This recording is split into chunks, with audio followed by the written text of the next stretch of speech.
I think I started having mental health challenges in 2015. I have two conditions that cause depression and anxiety. So in 2015, I think from 2015 to 2018 or 19, I was on medication. Love good food. I'm always on the internet trying out new recipes, different cuisines. Oh, Lord, yeah, I love good food. My ideal goal, or rather my vision, is to be in the policy and strategy space in the country in the next, hopefully 10 years or so. And you can't be in that space if you don't have the right papers. Yes, you will not be respected if you don't have a doctor in front of you.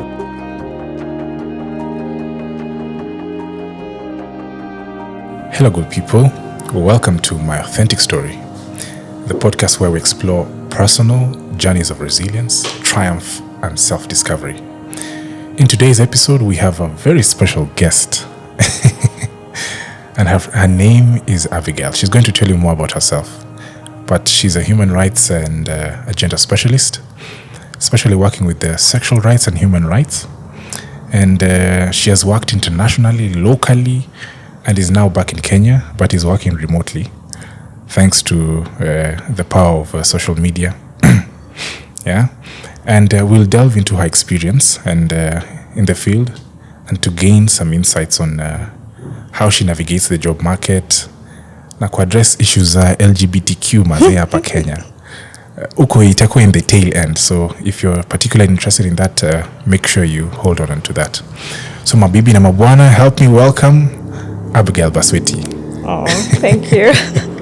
That's a very powerful introduction. Because you're a powerful lady. I hope I live to that name, you know. Of course you do. Yeah. So, hi all. My name is Abigael Basweti. As Summer said, I'm a gender specialist. Currently, I work as a program officer at the EJS Center. Please Google. You said EJS. EJS. Okay. EJS Center. That's an acronym for? The Ellen Johnson Sirleaf Presidential Center for Women and Development. Ukishasikia Ellen Johnson, jua maneno ni mazito. Yes, let's believe that. Yeah, so it's been an amazing journey from consultancies, from hustling. Me and Sam Martin go to Kisi University teaching. Kufunza units za undergrad. The undergrads are gender, so that was interesting. By the way, which year was that? 2015, 2016. You met Dr. Nyamwange? Yes. You know, I almost forgot that. Yeah. Alikuwa amenipatia tawi daro ya deep at some point. Yeah. So I did there for 2 years after you. Yeah. Oh, that's nice. Then I left. I chose Life Africa as a program associate. I started as an intern, then transitioned to a program associate. Okay. Then someone identified me and gave me a consultancy at the Kenya National Commission on Human Rights. Oh, yeah. Watch it. And that consultancy was from the International Development Law Organization, just to help during the post-election violence of 2017. It wasn't that big, but it happened, and a lot of women were sexually abused. All right. And so we were trying to help with that research, and it came out, and I think it's one of the first researches when it comes to sexual gender-based violence after elections to ever being published in Kenya by the Kenya National Commission on Human Rights. So that was really interesting. That was a really interesting assignment. It was a highlight for you, eh? Yeah, that was my highlight. That's nice. And I actually got to do a lot of things apart from that consultancy. So other roles came up, and as you mentioned, I got to work closely with the LGBTIQ community during that time, because the commission was looking at intersex persons and how they can be identified at that time. So it was really an interesting time. Yeah. So it's been a journey. It's been a journey. Yeah. And who would tell? We would be sitting across each other, and it's been like 10 years. More than 10 years. More than 10 years. Yeah.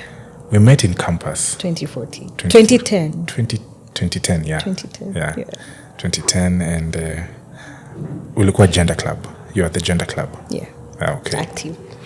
Do you think it somehow gave you a platform to exercise your knowledge, to just gain some experience and to push you forward? Yes, it did. More so in terms of advocacy, because of the missions we used to do. Yeah.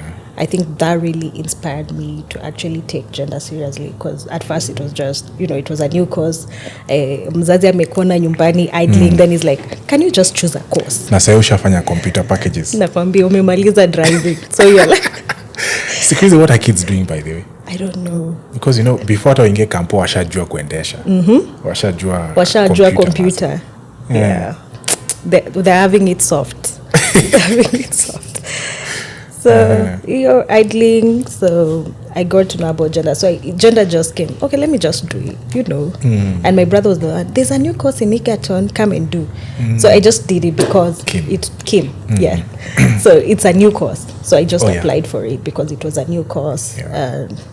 So for me, the gender club really put a sense of what gender is all about, not just in terms of theory, but its practicality, and it showed me the challenges that people face out there. Okay. So it was an eye-opener for me. So it was a good experience, and I hope it's still there. Yeah, we really hope it's still there. I hope when the trips peke yake, kukula zero diet. I still remember, what's the name? The place we went past Homa Bay. Was it Homa Bay? Yeah. Either Homa Bay or Migori. Oh, yeah. That was Migori. Actually, that was my hometown. Yes. Nyatike. Past Nyatike. We went past Nyatike. Yes. That memory has lived with me. That's because nice. I got to see the challenges that actually the grassroots kids go through, the girls are going through, because they lack, and because of the vulnerabilities and poverty. So it really put a sense on what the impact of the kind of work we're going to do. So yeah, that was really good.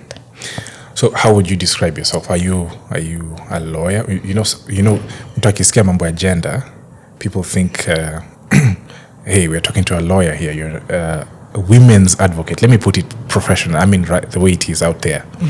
You're like a women's advocate. How is it for you? Does that describe what you do? No. Gender is not all about women. And that's a perception that is out there. But gender is just everything that we do. It's our way of life, literally. Because we look at the disadvantages and the discriminations we face. True. The same discrimination I face, a man with disability might actually face. It's only that I'm a woman, he's a man. So gender is all about how society has been constructed. How can we disengage from these and challenge these beliefs that we've always held as a community, and just try to live together as equals, and just try to have level-headed conversations on how we can move the society forward. Not just about women, but how can we improve the lives of our societies, our communities, and build a better society and country, and cohesive community that people work together. For a greater good, Is it climate change? We need all of us to be on board, not just women. And what do you think is the most critical in terms of achieving equality for us? Do you think it's the policy aspect? It's just an issue of practice? A mix of both? Do we have good policies, because you've worked internationally and appear locally. So what's your take? My take is Kenya, we have one of the most progressive policies in Africa. Let me put it that way, in terms of gender. I'll give an example of the affirmative action. We've implemented it. Yeah. We're still trying to implement it to make it better. And when you look at some West African countries, countries, they're still struggling on how to actually even put it into law. They're still having debate, is the affirmative action really that important? So I think Kenya, we have very good policies. We just need to implement them and ensure that they are working for us. Yeah, but we have very, very good policies, if you ask me. Because even in terms of, I'm looking at sexual reproductive health rights, Kenya, we are really advanced when it comes to that. Okay. Because as much as we are having debates along, what's the name? CEC, the Comprehensive Sexuality Education, most countries don't want even to hear about it. They're like, let's keep it on a down low. Even within the civil society organizations, they're not willing to openly talk about it. And it's very sad, even our neighboring communities in East Africa, they still have challenges when it comes to comprehensive sexuality education and just having the candid conversation about sexual reproductive health rights. Some of them have to come to Kenya to have those discussions. So I think Kenya, we're heading on the right track, but we just need to implement the policies we have and make them actually work for us as a country. And we'll be able to achieve the equality or equity or justice. Now we are from gender equity, we are now into gender justice. Okay, gender justice. Yes. Okay. Sex is a very controversial topic in African countries and in communities which are quote unquote traditional. How do you further the discussion, bring it much closer home to communities when you want to discuss issues of sexual, reproductive, and health rights? Let's say for children or for girls, issues of How do you make the conversation now trickle down now to the communities? By having champions. Let me answer it that way. By having champions. Okay. And I liked something that I heard someone say one time when we were doing an abortion community engagement, and they said we all have to personalize the issues. And in this aspect, he meant something like, today, my child will want to have an abortion, but the laws out there, it's illegal to procure an abortion unless under certain circumstances. Is the word safe abortion? Safe abortion. Oh, okay. The word is safe abortion. But out there, the unsafe abortion is very, very high. And most women die because they don't have that safe place they can go and procure an abortion. But because of the laws we have, it's under certain circumstances that a medical practitioner has to give the go-ahead. So when it comes to such issues, we have to take it to the community and let everyone personalize the issue, because it might happen to you. What will happen? That would be sad. So unless we leave all these, our religion says, our culture says it's wrong. Especially for Christians and Muslims. I know it's a big issue. Exactly. Like, we can't discuss sex. Sex is a very bad thing. It's only for grown-ups. But they're doing it at the age of 9. You hear girls are pregnant. So we have to start having the conversations. We need the champions, as I mentioned, to just help us take the information out there. We know when they see a peer talking about it, it's much easier than me as a civil society person going to them all like, so we've come here for comprehensive sexuality education and trying to talk to the community. Munaletea watoto wetu condom. That's what is out there. Wakishaanzia hapo ni hivyo. Nasema mnafunza watoto wetu tabia mbaya. So that's what we need to avoid. Try to use the people from the locality to actually take that message to them. With that, it will be able to resonate with them, and they'll be able to actually start having that open conversation and ensure that, so this is not really a bad thing, and we can actually do it, and we can start having this conversation with our kids. Because I realized when I was working with ICL and we had community engagements, and you could hear, my mom took me for family planning. And that's a high school student telling you that. So these conversations are there, but everyone has the hush. Let's not talk about it, but I can do it in my house. So instead of having it hush, let me do it in my house, or let me take my daughter to that traditional mama in the village to help her procure an abortion, an illegal abortion, and safe for that matter. Let's have the open conversation. Let's have these health centers put in place. Sex is not a bad thing. I remember in reproductive health class, we're told it's the most beautiful the most beautiful thing. Now the problem is people do it wakati wamezima stima. Washa steamer, appreciate it. Exactly. Wow. So we need to have to wash a steamer even in society. Let's stop Very pretending true. that it's not happening. It's happening, and it's really killing a lot of people because we're not talking about it. And let's not forget, HIV is still there. It hasn't gone. And the moment we continue saying, oh, let's not talk about it, imagine your 16-year-old doesn't have money to buy a condom, does not have money to purchase contraceptive, be it or even the stigma attached to it. When mtoto wa 16, why do you need condom? Exactly. Is it over 18? For over 18s only? No, it's not for over 18s. Some nowadays watoto wanaanzia primary. People start having sex in primary. Let's stop sugarcoating it and just say it as it is. They start from at an early age, and the earlier we have these conversations, the better for us. Very true. Yeah, because we are protecting not the current generation, but even the future. Yeah. Now, there's a small curveball, kidogo. What happens when probably someone is watching and they're confused? God forbid, they walibakwa nyumbani. You know, in a family setting, you're supposed to get all the security you can get. Yeah.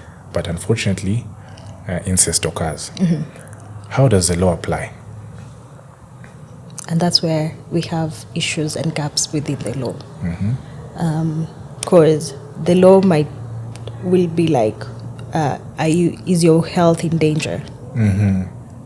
With rape, yes. But how many people will go and report an incest case that has occurred because of rape? How many people? Very few. Because in rape cases, yes, that the doctor can say this was a rape case. You can actually go and have an abortion because it wasn't your fault or anything, if I may say so. But we need to amend the law because it's not, this person won't talk about it, and the stigma attached to it as a community. So you'll find most people say, in your familia, let's go and give out 2 or 3 cows. Then we sort this issue out. Hatutaki embarrassment. Exactly. So even sometimes the community resolution is what hinders justice from being achieved. Because mzee atapewa, but this person will continue. The perpetrator will continue. Will go and do that to someone else. And that's a relative. Yes. And so the law is there to support and protect, but sometimes it acts as it infringes on your right as a person. Because if maybe by any chance I say, oh, my uncle raped me, the community will be like, no.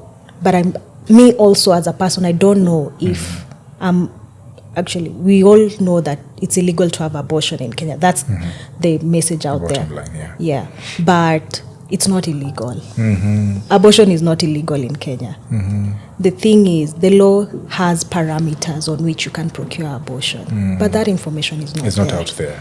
And that information comes from sexual reproductive health rights. But because people don't have that, it also becomes a challenge. But in my own opinion, I would like to say that even it shouldn't just be under those parameters. It should be opened up, and because you as a woman have to choose when, where, and why you want a kid. So if I don't want a kid and it has happened, I need to have that right. Autonomy, yeah. Yes, to decide on what I want to do. I need to be given that choice. Yeah. Wow. So I think the lack of information out there is, in such a case, you see it. will make that child more vulnerable because they are not really aware of the laws out there that protect her and allows her to procure an abortion.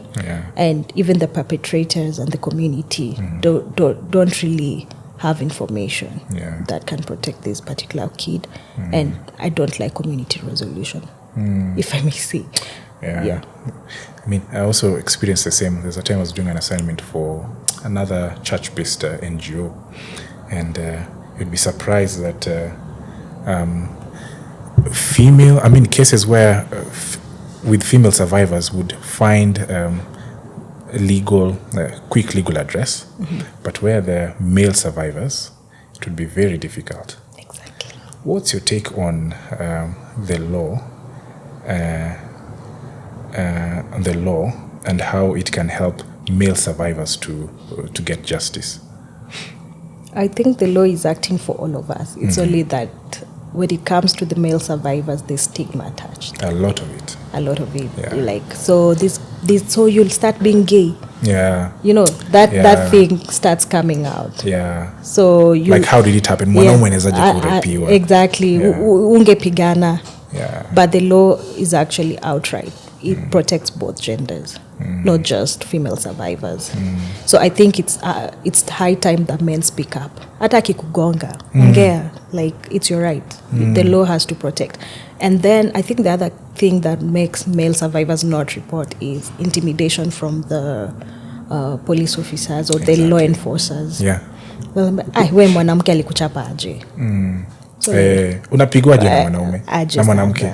Yeah. Or how wanaume, yani ungepigania maisha yako, you know, such kind of sentiments. Yeah. So those are some of the things that put male survivors back, and it creates a lot of mental health issues among male survivors because, they can't even seek that help to a therapist. They think the therapist will judge them or something. Or maybe they've been raped, they've been sodomized, and maybe they contract a disease or something. The health practitioners also are not welcoming. Okay. Like, ebu kuja uone hizo vidonda. You know, so, you know, there's that stigma attached to it, even in the health profession. So it makes them really stay away from seeking justice. True. When such occurrences happen to them. Yeah. But I'm really glad we are moving. It's like we're not where we were 10 years ago. Yes, we are. In terms of the structures, the police are being trained. I mean, the security organs are being trained on how to handle survivors. Yeah. Hospitals, the society. And I think the conversation also needs to move to churches. Yes. Because that's where there's a lot of kufunikana sana. Yeah. True. Yeah. True. Church has a role to play when it comes to gender. But I feel like the church sometimes is the one that perpetuates these acts to continue because our religion says so. Because our religion says I can't do it. Because some religions, let's say you're not supposed to have contraceptives. Oh yeah. Me as a woman, I'll end up having 10-15 children because my church says. Yeah. And that will risk my life. That's a God-given talent. Exactly. We have to reproduce and fill the earth. So the church has a big role to play when it comes to gender, and I think it's high time we start involving the church. Okay. Yeah. We need to switch gears. DOP hapa anaanza kulia time. Okay. But you have a lot to share with us. Yes. Having worked in the international arena, na hapa locally, how have you been able to navigate the job market? Do you think we have an enabling environment in Kenya, West Africa, where you're working? Because you're working with the big organizations. Yes. I think from my perspective, in Kenya, we are not really appreciated for our talents, mostly in the civil society space. And we lazima ujuane, and that's one thing I really don't like about the civil society space in Kenya. You have to know someone for you to get a job, for you to even get shortlisted. Let me give you my story. So I applied for my role at Oxfam just like a month, and within that month I got an interview, I got a written interview, I got my third interview, and I got a job within a month and got an offer. You see, So I feel like we are in Kenya, the kujuana aspect is what is hindering us from actually giving opportunity to other people. Yeah. Do you think, now that you know about this, do you think our schools, campuses, universities, we need to refocus our approach to, what are they called? Internships? Internships. What's the word? Once you complete third year or fourth year, you go for attachment. Yeah. Because now you're just told, end at 2, you'll be assessed. But you don't know that's now where you start making the connections. Exactly. Yeah. Do you feel we need to have a different focus on our education system, especially at that level? Yes and no.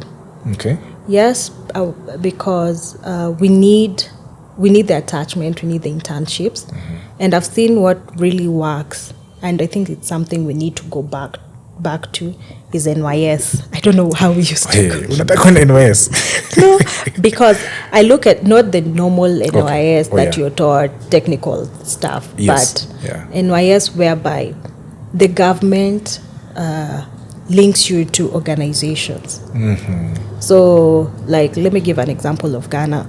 Ghana, their NYS system is, I've finished my, let's say, my university studies. I need an attachment to an organization, maybe in the field of gender law. So each organization has a capacity that you have to go to the NYS and take the recruits there. So it's not the normal go and work and become JSHI. No. Okay. At least they've given you a link for 1 year. Okay. So with that, you're able to make your own connections within your sector and you're able to move. That's something we can borrow. But internships, yes, internships are good. So that's for my yes. But for my no, I think our education system is really, really good. The Kenyan education system, you cannot compare it. Yeah, you cannot compare the Kenyan education system. I love our education system. It's really rich, and what we are taught really makes you resilient when you go and work out there, because it makes you think. Yeah. Props to Egerton University. You're a breed of both. All of them. All of them. But my alma mater comes first. Yeah. Okay. What advice would you give to a young professional, a young Abby somewhere? Yes, who wants to be like you and wants to explore job opportunities outside? Apply. Take a leap of faith. Apply. Do your masters. Do your masters. You have to be a master. Yeah. When they say added value, it's added value. Actually, someone will see your masters and be like, yeah, that's one of the qualifications. So do your masters. Take a leap of faith. Do those short courses. They come in. Do a language. I wish I knew how to speak French properly. I can read some and understand some things, but I wish I took that seriously. So if you're able to do a language. It will push you further. That's nice. Yeah. I see we're moving very well. What would be your future aspirations as a human rights crusader, a gender expert? What are you looking at? Because now you're working with the former president. Are you walking in her footsteps? Ama where kone kupata chakula ya rent na nini ama? I don't think I'll ever join politics. Not my mind. Okay. Maybe if I ever change my mind. Unajua ground, siku moja utaambiwa ground imekubali. Ground imekubali itakuramba. Idi atakwambia mazee nimetoka Kiamunyi, ground imekusema ni wewe. No. I don't think I'll ever go into politics. But if ever, I won't mind a political appointment. To serve in whichever capacity as a gender specialist, but just vying for political seat, no. I want to teach. One funny thing, I want to go into academia. You want to go back to teaching? I want to go back to teaching. That's my calling. So that's really nice. I want to go for my PhD, finish my PhD, come and do. Nice. Yeah, come and teach. That's I want to come and instill knowledge. Yeah. Create more knowledge. Yeah. So I want to go into academia. That's where my focus is right now. So, yeah. Politics. But you guys do a lot of mentorship for women. Yes. In leadership. Yes. Tell me more about it. Yeah, we have a very interesting program. That's the EJS? The EJS Center has a very interesting program that actually aims to ensure that more women vie for political seats, aim for higher political positions, or just public leadership, and not just any, but the highest levels of public leadership, and ensure that the decisions that are made, the voices of women are heard in those conversations. And actually, when laws are being made, that women's voices are included, just to bring more women on board and more women voices, and for us to achieve equity as a society. Yeah. Thank you so much. Before finally we now let you off the hook, we promised that we'll talk about the LGBTQ issue. Okay. It's a very hot topic, Yeah. especially in East Africa. Yes. So I wonder what they did in Uganda the other day. So I think the issues of diversity which are now coming into our legal system, like issues of LGBTQI. What do you think should be the conversation here in Kenya? How do you think we should take it up? Should we take it up first of all in the first place? Yes, we should. It's not a non-issue, as our leaders want us to believe. It's not a non-issue. The LGBTIQ community is here with us. It's not going anywhere. They've always been here with us. So how do we bring them on board? How do we have level-headed conversations with them, with the community? How do we create opportunities for them? Because they are human beings as us, and that does not mean that because of their orientation, we discriminate against them. So let's have honest conversations. Because today, your daughter will wake up one day and say, "Mom, I need to introduce you to someone," and that someone is a fellow lady. What will happen? Same sex. So, or your boy comes, "Mom, I need to introduce you to my partner," and the partner is a male. So let's have those conversations, because when we have laws like the one that was passed in Uganda, that means your son has to face a death penalty. How will you feel as a parent? I don't think it's fair for you to crucify someone because of the person they love. Because when we talk about the LGBTIQ community, it's not about sex. It's not about their sexuality. It's about the person they love. It's about who they identify as. Yes. So it's not, if I identify as queer, do not prosecute me because of that. Just understand where I come from, and give me opportunities. Don't deny me a job because of my sexuality or my sexual orientation. Just give me that opportunity. So I think it's high time we have that candid conversation and support the repeal of Section 1, the Penal Code 162 and 165. 165. Yes. It's high time we do that, because I don't think making the whole issue around sex or sexuality is key. But we need to look at the human dignity that comes when we're having LGBTQI conversations. Okay. Yeah, because they're human beings like us. It's only that they don't identify as we do. They don't actually follow what we think is the norm. They're against the norm. So we are prosecuting them because they are not doing what the norm should be. Yeah. So it's all about love. It's nothing about sexuality. Okay. And once we start having those conversations and putting it from a personal perspective, we'll be able to have honest conversation that are inclusive. So even the media has a role to play. How do they portray the community? I hope we're doing a good job. Yes, you're doing a good job. But most of the times you'll find the portrayal is not really good. And you can see the way the Alex Chiloba case was handled. It wasn't really a very human or humane way of dealing with it. But I wish the media could have done a better job to address that. Yeah. So the media has a role to play, and then I go back to church and religion.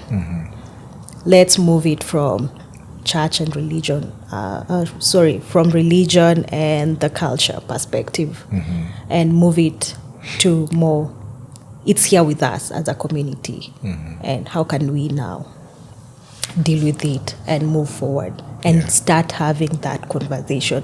Let's stop saying, "Au mashoga," no. They're human beings. Call them. If I introduce myself and say I'm they, please respect my pronoun.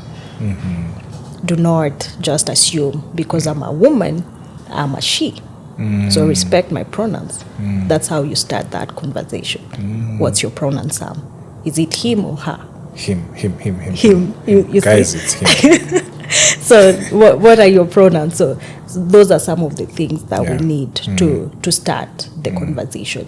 Get the right pronouns. Don't just assume. Yeah. And it's not a Western concept. It's here. Yeah, I think that has been the debate. The debate. Yeah, that it's we not are a Western. domesticating issues which are purely foreign. Yeah, I heard someone last week saying that those are Kamala Harris things. She's going around saying, across Africa, bringing the Western thing. I'm like, it's not a Western thing. It's been here before they came. Even Kamala was a president. Yeah, exactly. I mean, deputy. Yeah. Wow, Abby has a wealth of knowledge, and we're just lucky to have her today. Aww. Yes. You're making me shy. Yeah, but thank you so much for sharing your inspiring journey. Thank you. And for just creating time to come and encourage someone who probably wants to walk in your footsteps. Oh, that would be good. That would be good. Yeah. I hope I'm doing a good job. No, you're doing. Aliambiwa hii course ni ya wamama, mbona unasoma. Exactly. Do you remember what they used to tell us in common courses at Tijato? I'll never forget. One day I was working with my dad. Apo task is nini, magic, Nairobi, karibu na bomb blast. And one of the friends saw pleasantries. They were like, oh, by the way, my daughter is doing gender. My dad is so proud that I did gender. And they're like, ungemtafutia course ingine, maybe community development. That thing has never left me. But serious? Yes. Pole. Yeah. Pole sana. But at least, si course ya wamama, it's a very good course. Yeah. We're all about gender justice. Kabisa. Yeah. On that note, this episode has been sponsored by Spring Montagne. Very nice water. Have you enjoyed it? I love it. Mine is here. Sorry. sorry. I have to pick it up. Yeah. Very Spring nice. Montagne. Yes. If you have an event, function karibu Nakuru or Nairobi, we can do a delivery for you. Last but not least, you mentioned something about kumwagilia nyota yako maji. I remember hata mimi there was a similar thing happened. Back in campus, there was another pastor who was visiting from Nairobi. I won't mention his name for obvious reasons. I think he was explaining to the church before the sermon, my son is a doctor. Hata ule mdogo ni doctor. So unaona hiyo trajectory ni ya madoctor tu. The conversation ikaisha. Akamaliza someone kama inspire wase nini ho. So we met outside. I was trying to tell him, by the way, I've been seeing you working with my dad nini. Just wanted to say hi. Nikamsalim. Then I said, by the way, which course are you taking? Nikakuja na agenda yangu pale pole.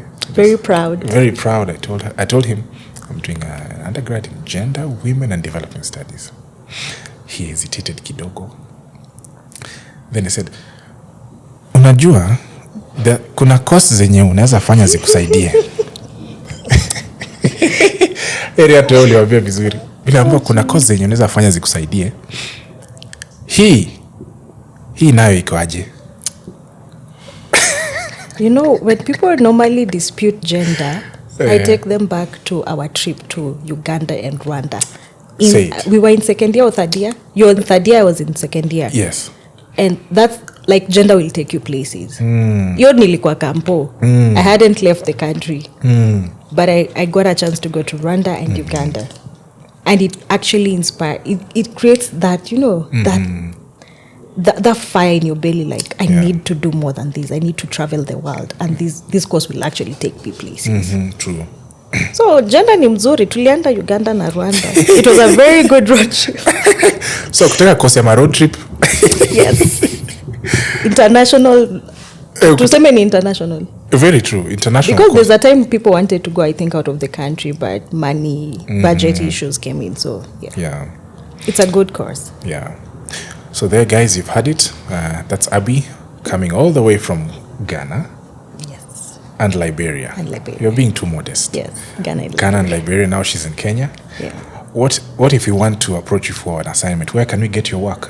LinkedIn? You have a profile? I have a profile on LinkedIn, Abigael Basweti. You'll just get me there. I do consultancies. Okay. Apart from that, you can also reach me on email. I think they'll put it somewhere. Okay. abasweti20@gmail.com. Okay. Yeah. Thank you guys for watching. This has been My Authentic Story. Thank you so much. Thank you.